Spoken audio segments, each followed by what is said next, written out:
Alright, the care and feeding of microgreens. Here are the basics. You want to avoid extreme hot and cold. Keep them away from ovens and out of refrigerators and refrigerated rooms.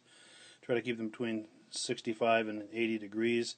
And under fluorescent lights or any natural light in the room. You don't want them in direct sunlight, because if you see here, these are what they call the cotyledon stage, where you just get those first two leaves. If you have them in sunlight, they'll start to go into the next stage where they'll grow another set of leaves, and the whole microgreen experience is over at that point as far as the flavor and so forth. So you want to just keep them in natural light, under any kind of artificial light that you have in the room. They like to sleep at night, so they want it dark at night.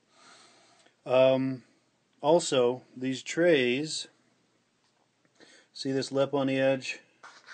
When you're carrying these trays, you don't want to carry them like this. You want to get your hand right in under there, whether it's from the side or from the end. You never want to carry it from these. I would never trust these lip. That lip can rip and you can have a huge mess on your hands. So you want to avoid that. As far as watering, you basically just take a cup like this, twice a day.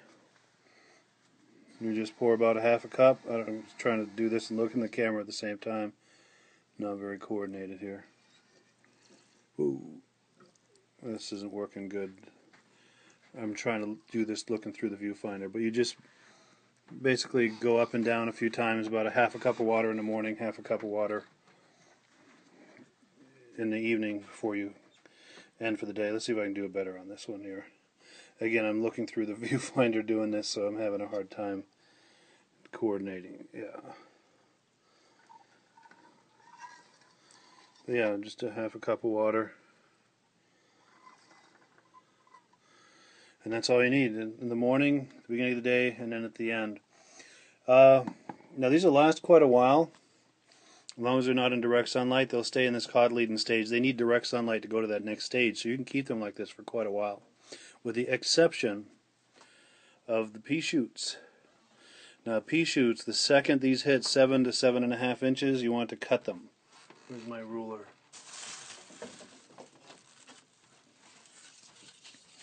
Once these are 7 to 7.5 inches above the soil like that, they're ready to cut now.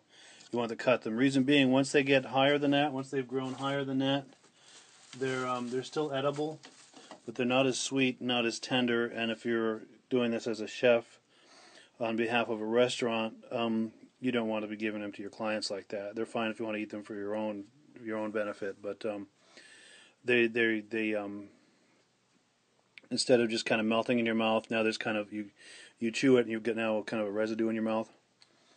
Not a residue, but it's just kind of a lingering fibrous ball in your mouth that you have to swallow instead of the whole thing just kind of melting in your mouth. So 7.5 inches, cut it, bag it, put it in the fridge, whatever's left, and they'll stay good like that in the fridge for quite a while, maybe even up to a week or so. But that's all that's required with the care and feeding of the microgreens. It's real simple, just a matter of doing it every day. This tray here is some pea shoots that are about 4 or 5 days old. That's what they look like earlier in their life. And this is what pea shoots look like when they're ready to cut. As you can see, I've been munching away on those. Oh, lastly, the last thing. From time to time, it's not uncommon to see a little bit of mold. I don't know if we'll see a little bit of mold in the bottom of these trays. Now, it's nothing to worry about. All it is a seed that didn't germinate and it's getting moldy. So that's all it is. You're cutting well above the mold, so there's no risk as far as salmonella risk or anything like that. It's perfectly normal to see that, and it's perfectly fine. You're not exposing yourself to any risk.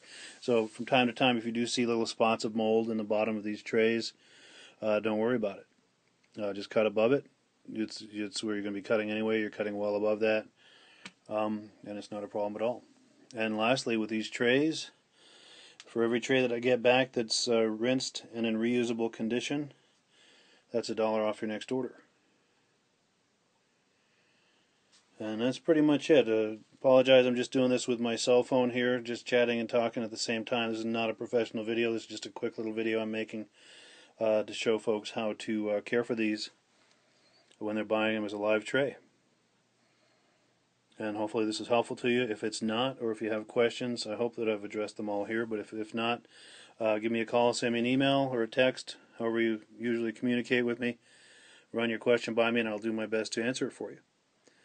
And that's it. Thank you for using Derby Line Microgreens, and have a great day.